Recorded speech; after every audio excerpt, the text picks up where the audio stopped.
aviation industry. And information we've gathered indicate that staff of the Ghana Meteorological Agency have refused to release information on the weather following a strike to press home demands for improved conditions of service. The Ghana Civil Aviation Authority and the Ghana Airports Company are expected to bear the brunt of the strike. TV3's Portia Gabo has the rest of the story. As the Ghana Meteorological Agency begins its strike action, there are concerns that pilots will be mostly affected. This is because they will not have access to the en route weather information. 869, our request estimate for Pingo, ETA. Last number. The Ghana Civil Aviation Authority depends mostly on weather information from the Ghana Meteorological Agency used by airline operators, mostly pilots. On our visit to the Air Traffic Control Department of the Ghana Civil Aviation Authority, the Meteorological Agency's update on the weather was missing. Currently, because the Met people are on strike, we are not receiving any information on this equipment for us to transmit directly to the pilots. Withholding vital information on the weather could have dire consequences, as no airline operator will want to operate without updates on the weather. Technically, it's going to affect the operating airlines because they're not going to get the weather en route and the terminal so that they can plan their flights from one point to the other. There is this information called terminal aerodrome forecast, and it has a validity period. We started our strike today, so once it has not expired, they will depend on the terminal aerodrome forecast. But once it expires, they will run to us, and that is when they will feel the impact. According to the divisional union executives of the Ghana Meteorological Agency, government has failed to address issues raised before them from 2013 to improve their conditions of service, citing inadequate logistics and shortage of personnel.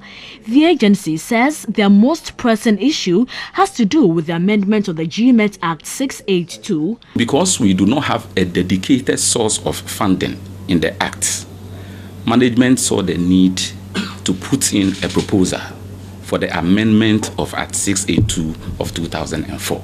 This current parliament must pass the bill because we can't wait. Unfortunately for viewers, there will be no weather updates due to the strike. We are sorry, they are not going to receive any weather information for now. So what they can do is to pray that our employer listens to us. Until the GMET Act is amended by Parliament and the demands of the Meteorological Agency are met by government, Ghanaians may have to find alternative means, perhaps resort to the internet for the weather updates.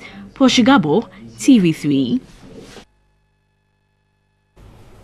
Right, so let's stay on that particular issue. We've been joined on the phone line by Papa Nick, he's the Divisional Union Chairman for the Ghana Meteorological Agency, GMET. Good afternoon, Papa Nick. Thank you for joining us. Thank you. Today is the second day of your strike, and information we have gathered indicate that you have turned off the automatic weather operating system machine. Can you confirm that to us? No, I'm not aware. I'm not aware that the automatic weather station has been turned off. All right, but what does that machine do? And if it is turned off, what kind of impact would it have on aircraft operations and weather forecasting? No, you know, that machine is known as the automatic weather station. And it gives you the temperature reading, it gives you the QMA and QS, basically the pressure system. And then it also gives you the wind direction and then speed. Okay. And these are very vital information needed by almost every airline to help them operate. Not just them, but anybody associated with the aviation industry, no? Yes, yes. Very. And first of all, just give us a brief background. Why are you on strike? We are on strike, as I stated yesterday. I did say that Ghana Meteorological Agency was set up by an Act of Parliament, that is Act 682 of 2004. And the Act makes provision for the establishment of a National Meteorological Fund. The sources of funding has to do with money that Parliament may allocate to the agency for the performance of its functions, and then the fees and charges accruing to the agency in the performance of its functions. We have two major clients, that is Ghana Civil Aviation Authority and Ghana Airport Company Limited.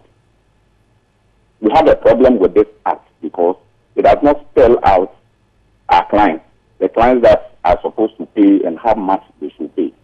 So as far back as 2009, we put in a proposal as to the amendment of this act. And I think that this has been corroborated by the Parliamentary Select Committee in 2013, that our ministry should support GMET so that this amendment will go through. Okay. From 2013 up to the time I speak to you, this act has not been amended. So on the 13th of July 2016, we came out with a resolution. The resolution was handled halfway.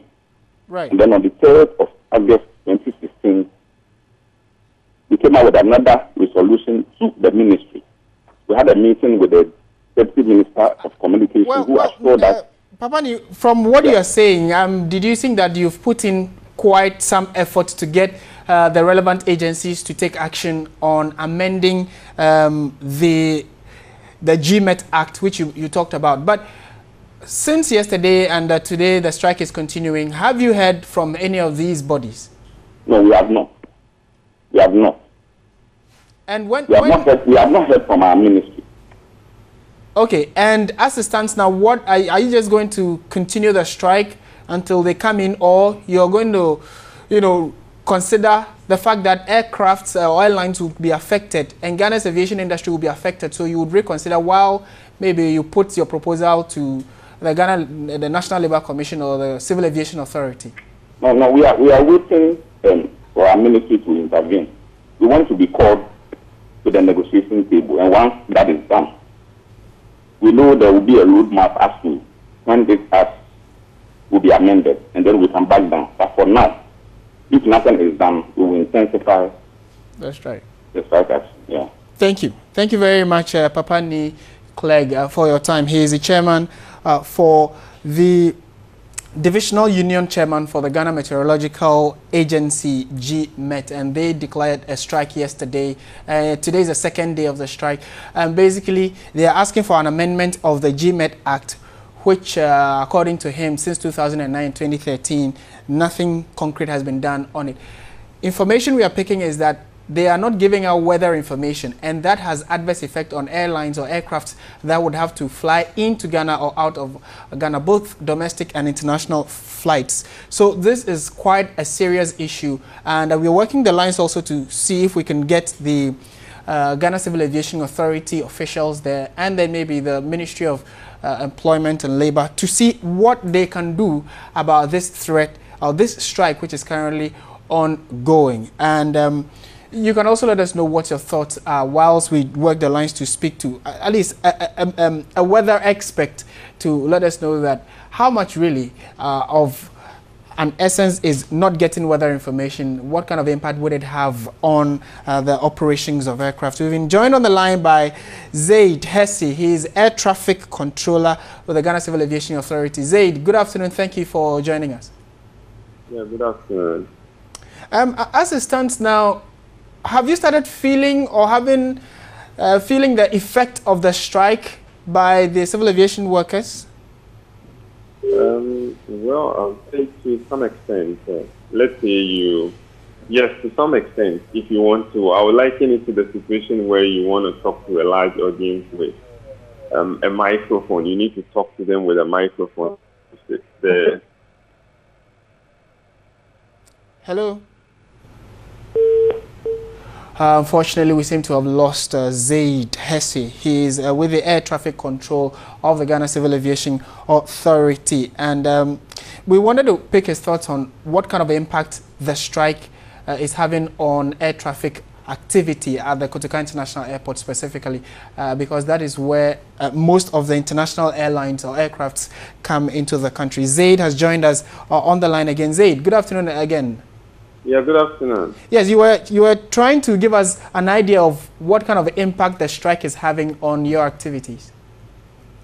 Yes, exactly. I was trying to liken it to a situation where you have a large audience you would want to communicate to, and it will be more effective if you have a microphone. You realize the person at the extreme end would hear you clearly, but without it, it makes your work a little difficult, and that is what is happening. But it is under control. We are managing it. Okay, earlier information we heard today was that the automatic weather operating system machine had been turned off. Are you aware of this? Okay, we know it's gone off. We know it's gone off, and yeah, maybe it could be due technical. We actually don't know if it was turned off, but it's not working now. That is what we are. And how long have you known that it's been off? Maybe since 9 o'clock. Earlier on, it was working, then it went off. And you cannot tell whether or not it is because of the strike? No, we can't tell, but we hear they are working on it. They are working on it. Our technicians and others are working on it. Okay. All right. Since it is still an unfolding situation, we'll just keep our fingers crossed to see whether authorities would be able to immediately respond to your concerns. And then we'll come back to you later on for some updates from your side. Okay? Okay. Thank you. Everything is under control. Sure. Yeah. Thank you very much, Zaid Hesse. He's with the Air Traffic Control of the Ghana Civil Aviation Authority. Trust TV3 to get to the bottom of this particular issue, and I will keep you posted while the bulletin goes on or as the days go by.